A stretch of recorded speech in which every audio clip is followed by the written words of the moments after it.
Welcome to non stop news. You watching Sakshi TV. This is కార్తీకరం. నేను Anushri. Telangana cabinet సమావేశం ముగిసింది. సీఎం రేవంత్ రెడ్డి అధ్యక్షతన దాదాపు 3.5 గంటల పాటు మంత్రివర్గ సమావేశం జరిగింది.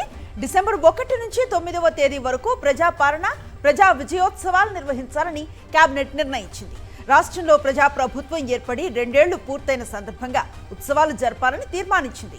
ఇక జయశంకర్ యూనివర్సిటీకి అనుబంధంగా 3 కొత్త వ్యవసాయ కళాశాలల ఏర్పాటుకు కేబినెట్ ఆమోదం తెలిపింది. వ్యవసాయ కళాశాలలు లేని ఉమ్మడి నల్గొండ, నిజామాబాద్, వికారాబాద్ జిల్లాలో ఈ విద్యా సంవత్సరం నుంచి వాటిని ప్రారంభించేందుకు కేబినెట్ గ్రీన్ సిగ్నల్ ఇచ్చింది. అలాగే R&B హ్యామ్ రోడ్లకు కేబినెట్ ఆమోదం తెలిపింది. 10,500 కోట్ల రూపాయలతో నిర్మించనున్న 5,500 కిలోమీటర్ల హ్యామ్ రోడ్ల నిర్మాణానికి త్వరలో టెండర్లు పిలవాలని కేబినెట్ నిర్ణయించింది. శ్రీశైలం వెళ్లేటప్పుడు ఆ కోర్ అర్బన్ ఫారెస్ట్ ఏదైతే ఉందో రిజర్వ్డ్ ఫారెస్ట్ దాంట్లో సుమారు 7,500 కోట్ల రూపాయలతో రాష్ట్ర కేంద్ర ప్రభుత్వాల భాగస్వామ్యంతో సుమారు 75 కిలోమీటర్ల పొడవుతో ఈ హై లెవెల్ కారిడార్ ని ఎలివేటెడ్ కారిడార్ ని కూడా ఈ రోజు రాష్ట్ర కేబినెట్ ఆమోదం తెలపడం జరిగిందని మీ ద్వారా రాష్ట్ర ప్రజలందరికీ తెలపడం జరుగుతుంది. తెలంగాణ కాంగ్రెస్ లో పొలిటికల్ వార్ జరుగుతోంది. మంత్రి కొండా సురేఖ ఎపిసోడ్ ఇప్పుడు హాట్ టాపిక్ గా మారింది. కేబినెట్ భేటీకి గైరు హాజరయ్యారు మంత్రి కొండా సురేఖ. ఓవైపు కేబినెట్ భేటీ జరుగుతుండగా మరోవైపు ఏఐసిసి రాష్ట్ర వ్యవహారాల ఇన్ఛార్జ్ మీనాక్షి నటరాజన్తో భేటీ అయ్యారు. నిన్నటి ఎపిసోడ్తో పాటు గతంలో జరిగిన అంశాలు, ఓఎస్డీ వ్యవహారంపై వివరించారామె. ఇక కేబినెట్ భేటీ ముగిసిన తర్వాత సీఎం రేవంత్ను కలవనున్నారు.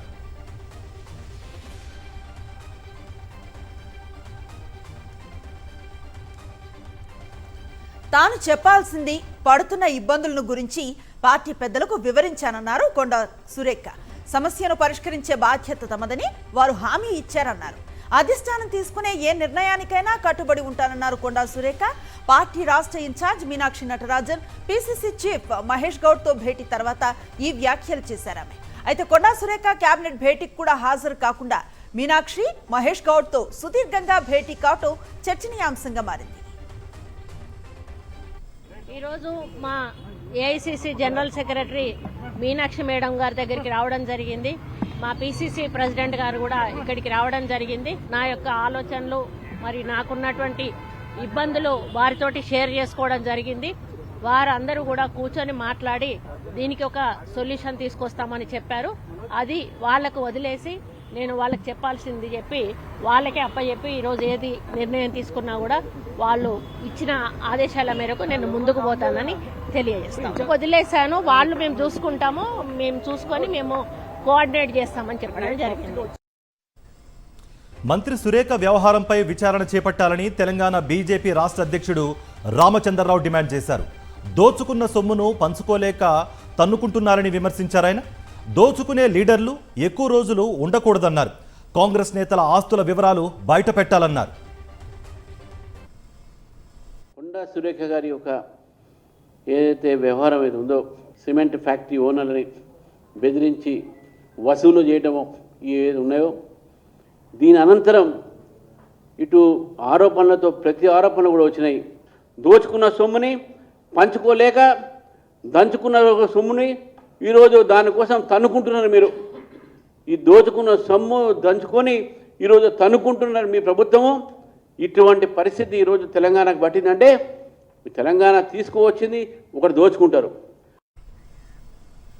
తెలంగాణలో 42% బీసీ రిజర్వేషన్ల అమలు జీవోపై సుప్రీంకోర్టులో తెలంగాణ ప్రభుత్వానికి చుక్కెదురైంది. అత్యున్నత న్యాయస్థానం పిటిషన్ను డిస్మిస్ చేసింది. రాష్ట్రంలో 42% బీసీ రిజర్వేషన్ల అమలు జీవోపై సుప్రీంకోర్టులో విచారణ జరిగింది. రాష్ట్ర ప్రభుత్వం తరఫున అభిషేక్ సింఘ్వి వాదనలు వినిపించారు. ఈ అంశంపై తక్షణమే జోక్యం చేసుకోవాలని న్యాయస్థానాన్ని కోరారు.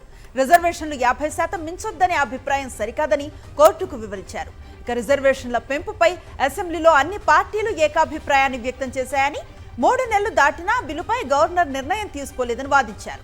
3 నెలల్లో నిర్ణయం తీసుకోకపోతే బిల్లు ఆమోదం పొందినట్లేనని సుప్రీం చెప్పిందని, సుప్రీం తీర్పు ప్రకారం బిల్లు చట్టంగా మారినట్లేనని వాదనలు బలంగా వినిపించారు. రాష్ట్ర ప్రభుత్వం దాఖలు చేసిన పిటిషన్పై విచారణ చేపట్టిన జస్టిస్ విక్రమ్నాథ్, జస్టిస్ సందీప్ మోహతాం ధర్మాసనం పిటిషన్ను డిస్మిస్ చేసింది.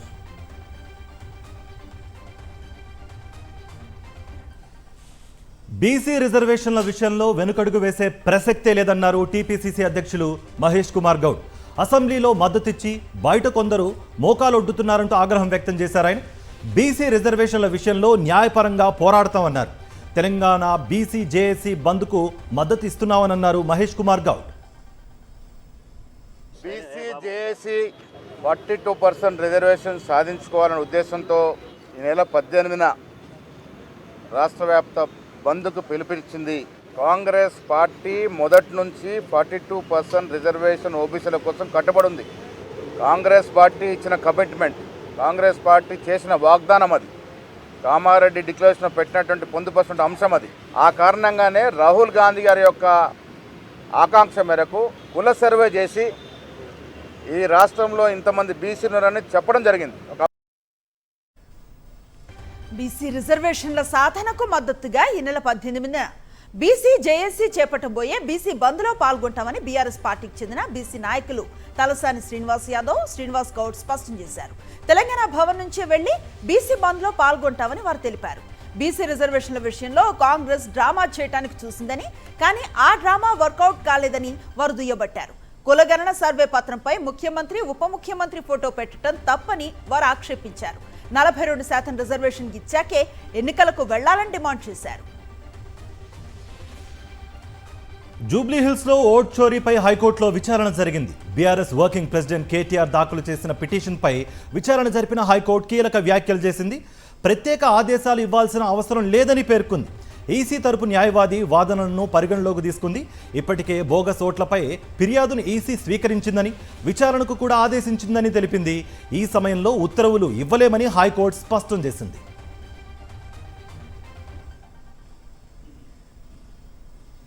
హైదరాబాద్ జూబ్లీ హిల్స్ లో ప్రముఖ హీరోయిన్లకు ఓటు ఉందంటూ ఫేక్ ఓటర్ కార్డులు సోషల్ మీడియాలో వైరల్ అయ్యాయి. రకుల్ ప్రీత్ సింగ్, సమంత, తమన్నాల ఫోటోలతో ఫేక్ ఓటర్ ఐడీలను క్రియేట్ చేసి ప్రచారం చేస్తున్నారు. వేరే ఓటర్ల నెంబర్తో హీరోయిన్ల ఫోటోలు పెట్టి ఓటర్ ఐడీ కార్డులు వైరల్ చేస్తూ ఉన్న వారిపై దృష్టి పెట్టారు ఎన్నికల అధికారులు.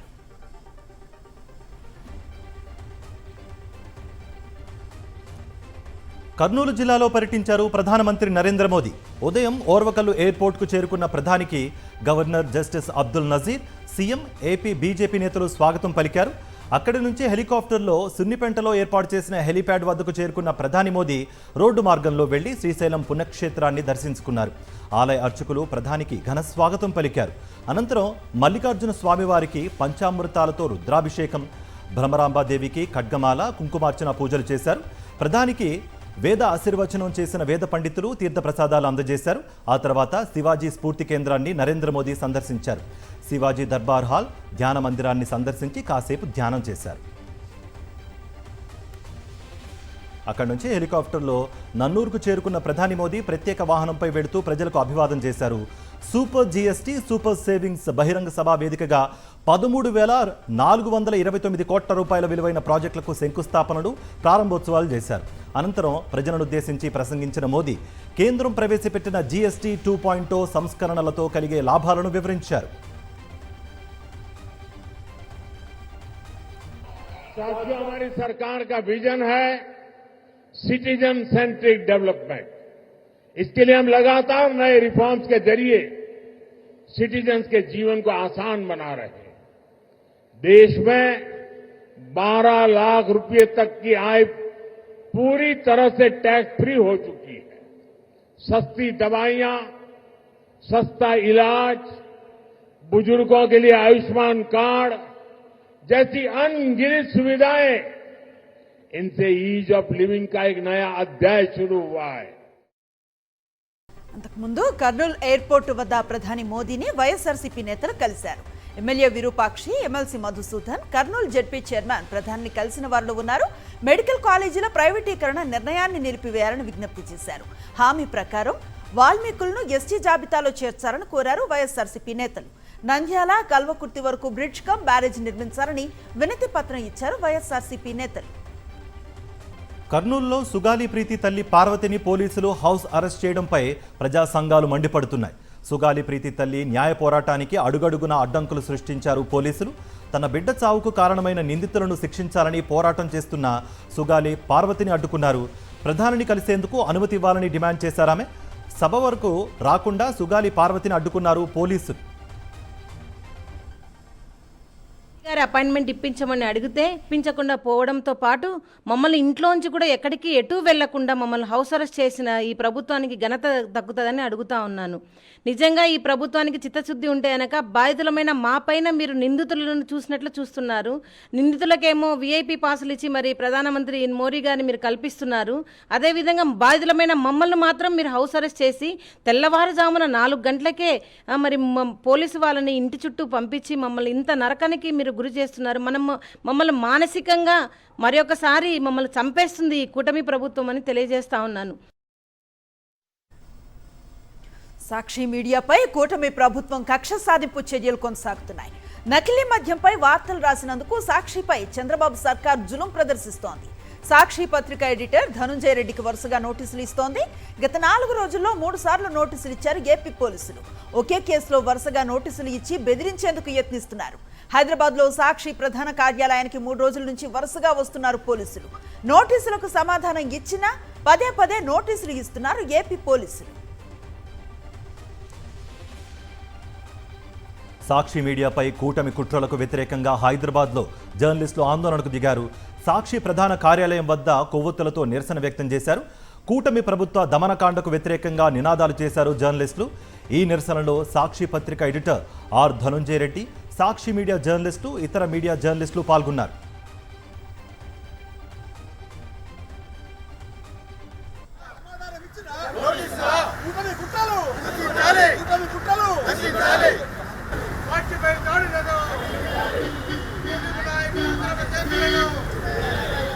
గత 16 నెలలుగా సాక్షి మీడియా హౌస్ పైన కూటమి ప్రభుత్వం ఒక అరాచక పాలన సాగిస్తుంది.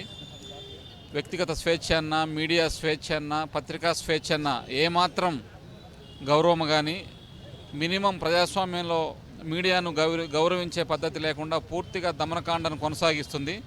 సాక్షి ఆఫీసులో పోలీసులు వచ్చి ఒక కేసుకు సంబంధించి గత 5 రోజుల్లో 4 రోజుల పాటు ఇక్కడే ఉండడం బహుశా ప్రజాస్వామ్య దేశాలలో ఎక్కడ మనం చూసుండం. దీన్ని సాక్షి తరపున పూర్తిగా ఖండిస్తున్నాం.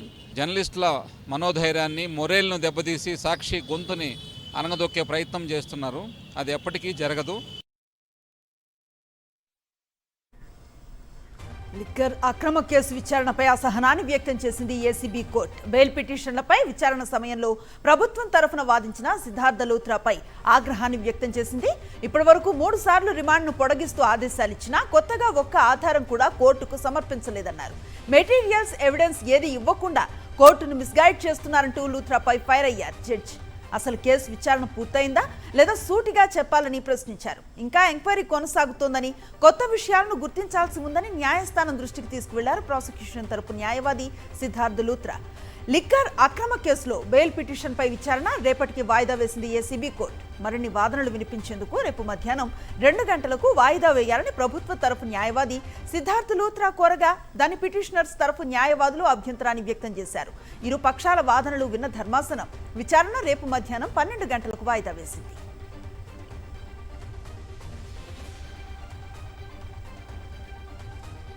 రాష్ట్రంలో టీడీపీ నేతల అరాచకాలు చంద్రబాబుకు కనిపించడం లేదా అని ప్రశ్నించారు వైఎస్ఆర్సీపీ మహిళా విభాగం రాష్ట్ర అధ్యక్షురాలు వరదు కళ్యాణి. ఎమ్మెల్యే బొజ్జల సుధీర్ రెడ్డిపై ఇప్పటి వరకు ఎందుకు చర్యలు తీసుకోలేదన్నారు. జనసేన మాజీ ఇన్ఛార్జ్ వీడియోలు తీయించేందుకు బొజ్జల 60 లక్షల రూపాయలు సుపారీ ఇచ్చారన్నారు.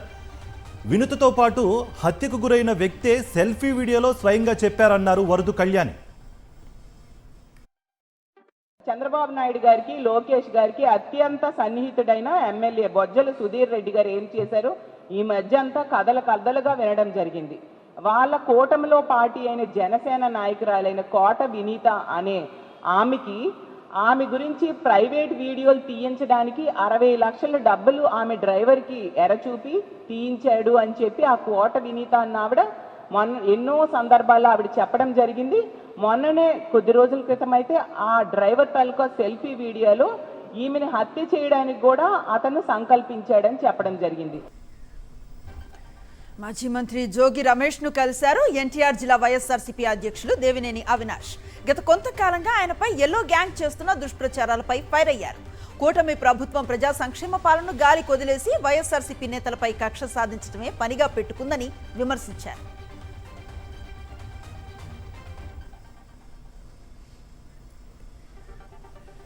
విజయవాడలో నకిలీ మద్యాన్ని సరఫరా చేసిన శ్రీనివాస వైన్ షాప్ ఎట్టకేలకు మూతపడింది.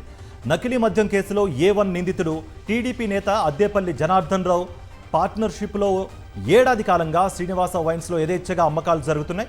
ఎక్సైజ్ అధికారుల తనిఖీల్లో స్వాధీనం చేసుకున్న శాంపుల్స్లో నకిలీ మద్యం నిర్ధారణ కావడంతో శ్రీనివాస వైన్స్ను సీజ్ చేశారు.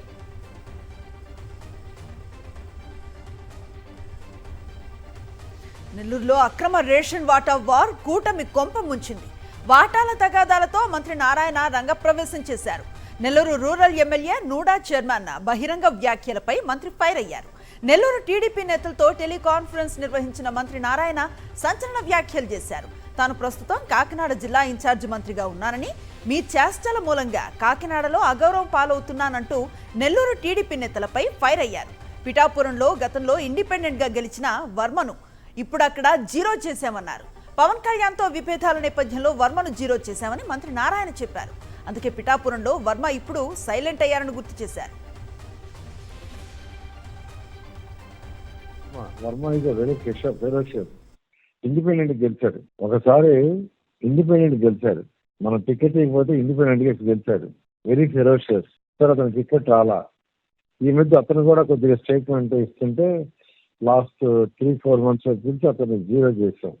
అతను కూడా అంటాడు, సార్ నన్ను జీరో చేస్తారండి, తప్పదు, మనం ఎన్డీఏ గవర్నమెంట్ కలిసి ఉన్నప్పుడు మీరేమి స్టేట్మెంట్ ఇవ్వడానికి లేదు. పిఠాపురంలో వాళ్ళు జనసేనను పిలిచి డైరెక్షన్ ఇది మాట్లాడంటే మాట్లాడు, లేదంటే మాట్లాడద్దు.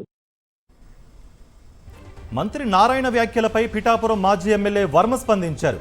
మంత్రి నారాయణ వ్యాఖ్యలను పట్టించుకోవాల్సిన అవసరం లేదన్నారు. ఎవడో కర్మ గడ్డిపరక అంటే తనకేంటని అన్నారు వర్మ. తానేంటో పిఠాపురం ప్రజలకు తెలుసన్నారు ఆయన. ఇప్పుడు మీరు అన్నట్టు ఎవడో కర్మ అంటే నాకేంటి, ఎవడో పనిచేయడు గడ్డిపరగ వర్మ అంటే కాదు కదా. ప్రజలందరికీ తెలుసు వర్మ ఏంటన్నది, నియోజకవర్గ ప్రజలందరికీ తెలుసు. అంచేత ఇవన్నీ పట్టించుకోవాల్సిన విషయాలు కావు. నేను ఎప్పుడు కూడా మౌనంగా ఉన్నాను. ఎవరు ఏమన్నా ఎదురు సమాధానం నేను చెప్పలేదు. క్లియర్గా మీరు మమ్మల్ని లాగి గొడవలు పెట్టద్దు. ఇక్కడ ఒక కూటమిలో ఉన్నాం. కూటమిలో ఉన్నప్పుడు కొన్ని క్రమశిక్షణలు ఉంటాయి, కొన్ని లక్ష్మణ రేఖలు ఉంటాయి. ఆ లక్ష్మణ రేఖలు దాటకుండా పని చేయాలి. అంచేత నేను ఎవరు ఏమన్నా సరే, నన్ను ఏ విధంగా మాట్లాడినా సరే నేను స్పందించి పరిస్థితి లేదు. మాజీ ఎమ్మెల్యే పెద్దారెడ్డిపై కూటమి కక్ష సాధింపు చర్యలు కొనసాగుతున్నాయి. శాంతి భద్రతల పేరుతో పెద్దారెడ్డి పర్యటనలపై పోలీసులు ఆంక్షలు విధించారు. తాడిపత్రిలో పెద్దారెడ్డిని ఇంటి నుంచి బయటకు రాకుండా అడ్డుకునే కుట్రలు చేశారు. పోలీసుల అభ్యంతరంతో పామిడిలో పార్టీ నేతల సమావేశాన్ని ఏర్పాటు చేసుకున్నారు పెద్దారెడ్డి. అదే చోట మరో సమావేశం ఏర్పాటు చేస్తానని జేసీ ప్రభాకర్ రెడ్డి ప్రకటన చేశారు. అయితే జేసీ ప్రభాకర్ రెడ్డిని కట్టడి చేయకుండా చోద్యం చూశారు పోలీసులు. సమావేశం నిర్వహిస్తే సమస్య వస్తుందని పెద్దారెడ్డికి పోలీసులు సూచించడంతో పామిడిలో సమావేశాన్ని వాయిదా వేసుకున్నారు పెద్దారెడ్డి. రంగారెడ్డి జిల్లా మంచాల సమీపంలో జరిగిన ముజరా పార్టీలో పలువురు రాజకీయ ప్రముఖులు పట్టుబడ్డారు. జూబ్లీహిల్స్ బై ఎలక్షన్ నేపథ్యంలో ముఖ్యమైన నాయకుల కోసం ముజరా పార్టీ ఏర్పాటు చేశారు. అమ్మాయిలతో చిందులు వేసేందుకు ఓ రాజకీయ పార్టీ ముజరా పార్టీని ఏర్పాటు చేసింది. పక్కా సమాచారంతో దాడి చేసిన రాచకొండ ఎస్ఓటీ పోలీసులు పలువురు రాజకీయ నాయకులను అదుపులోకి తీసుకున్నారు.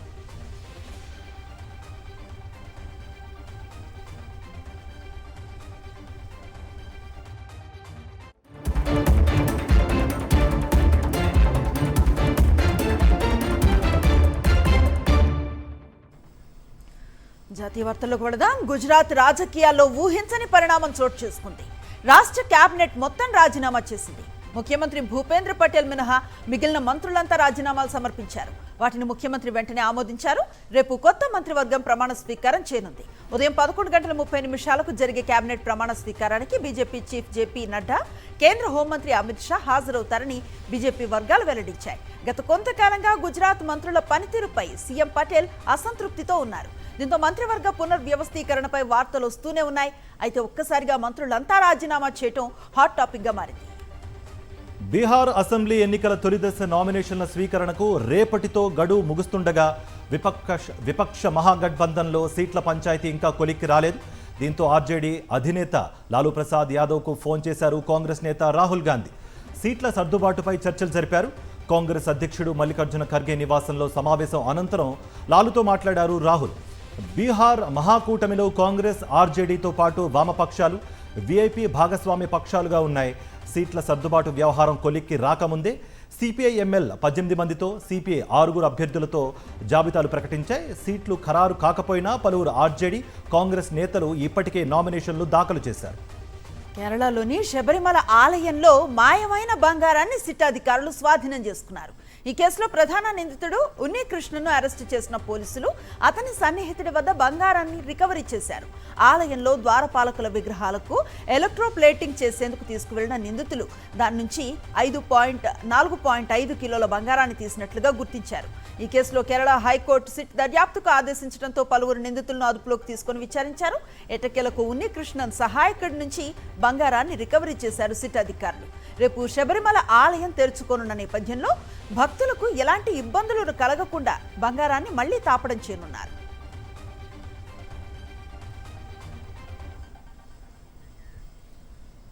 మావోయిస్టుల లొంగుబాటు పరంపర కొనసాగుతోంది. ఆ పార్టీ అగ్రనేత ఆసన్న అలియాస్ రూపేష్ అలియాస్ తక్కళ్లపల్లి వాసుదేవరావు నాయకత్వంలో 150 మంది మావోయిస్టులు రేపు పోలీసులకు లొంగిపోనున్నారు. జనజీవన స్రవంతిలో కలిసేందుకు భారీ సంఖ్యలో మావోయిస్టులు బారులుగా బయలుదేరారు. అడవుల నుంచి ఇంద్రావతి ఇంద్రానటి నది దాటి వచ్చారు. ఛత్తీస్గఢ్ సీఎం విష్ణుదేవ్ సాయి, హోంమంత్రి విజయ్ శర్మ ఎదుట వీరంతా రేపు లొంగిపోనున్నారు. ఇప్పటికే మావోయిస్ట్ అగ్రనేత మల్లోజుల వేణుగోపాలరావు మహారాష్ట్రలో లొంగిపోయారు.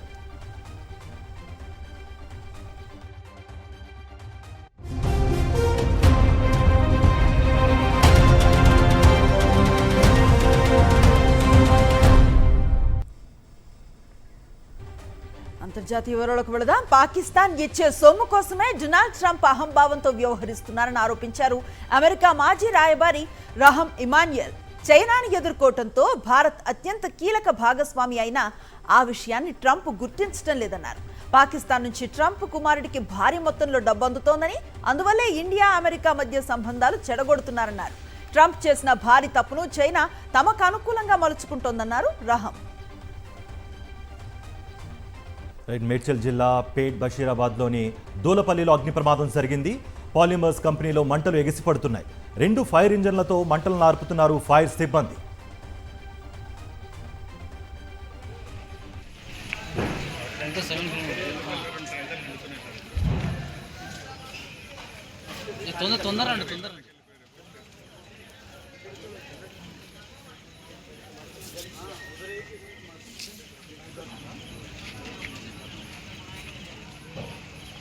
వస్తే నీళ్ళు నింపుకోవడానికి పోతుంది. ఇంకోటి వస్తుంది బయట నీళ్ళు ట్యాంకర్లు ఉన్నాయి రమ్మని.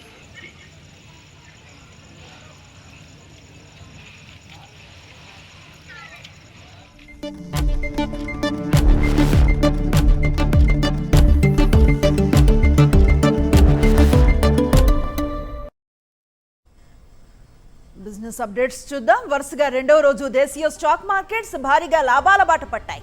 త్రైమాసిక ఫలితాలపై సానుకూల దృక్పథం, ఎఫ్ఐఐల కొనుగోలుతో సెంటిమెంట్ బలపడింది. 862 పాయింట్లు లాభపడ్డ సెన్సెక్స్ 83,467 వద్ద స్థిరపడింది. నిఫ్టీ 261 పాయింట్ల లాభంతో 25,585 వద్ద ముగిసింది.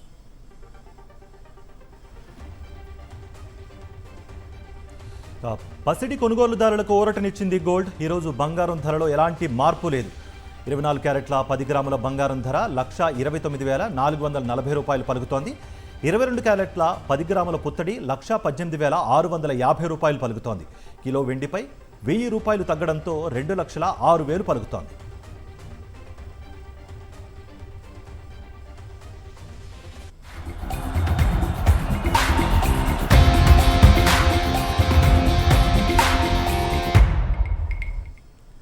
స్పోర్ట్స్ అప్డేట్స్ చూద్దాం. 2030 కామన్వెల్త్ క్రీడలకు వేదిక కానుంది గుజరాత్లో అహ్మదాబాద్. ఈ విషయాన్ని విదేశాంగ శాఖ మంత్రి ఎస్ జయశంకర్ ఎక్స్ వేదికగా ప్రకటించారు. ఇది భారతదేశానికి, గుజరాత్కు గర్వకారణమని పేర్కొన్నారు. ప్రపంచ స్థాయి మౌలిక సదుపాయాల కల్పనకు, క్రీడా టాలెంట్ను వెలికి తీసేందుకు ప్రధాని మోదీ విజన్ నిదర్శనంగా పనిచేస్తుందన్నారు జయశంకర్. అంతర్జాతీయ క్రికెట్లో అదరగొడుతున్న భారత క్రికెటర్లు అభిషేక్ శర్మ, స్మృతి మందాన ఐసీసీ అవార్డులోనూ సత్తా చాటారు. ప్రతి నెల అందించే ప్లేయర్ ఆఫ్ ది మంత్ అవార్డును గెలుచుకున్నారు వీరిరువురు. సెప్టెంబర్ నెలకు మహిళల విభాగంలో స్మృతి మందన, పురుషుల విభాగంలో అభిషేక్ శర్మ ఈ ప్రతిష్టాత్మక అవార్డు సాధించారు. ఆసియా కప్లో విధ్వంసకర ఇన్నింగ్స్లకు బహుమతిగా అభిషేక్కు, స్వదేశంలో ఆస్ట్రేలియాతో వన్డే సిరీస్లో 2 శతకాలతో మెరిసినందుకు మందనను ఈ అవార్డు వరించింది.